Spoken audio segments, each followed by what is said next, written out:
আসসালামু আলাইকুম এভরিওয়ান, সবাই কেমন আছেন? আশা করি ভালো আছেন। আজকে আমি তো আমার ছাদ বাগানের চাইনিজ কমলা গাছে চাইনিজ কমলা ধরেছে, তো সেটা আপনাদের মাঝে একটু শেয়ার করার জন্য আমি ছাদে চলে আসছি। এই তো দেখতে পাচ্ছেন চাইনিজ কমলা গাছটা, তো অনেক চাইনিজ কমলা এসেছে এবছরে।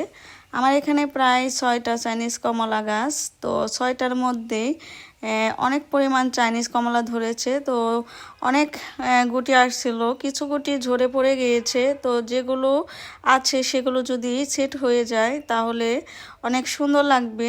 এই চাইনিজ কমলা আগের বছরে আসছিল 2টা গাছে, তো আমিও সেই আগের বছরের ভিডিওগুলো আপনাদের মাঝে শেয়ার করেছি।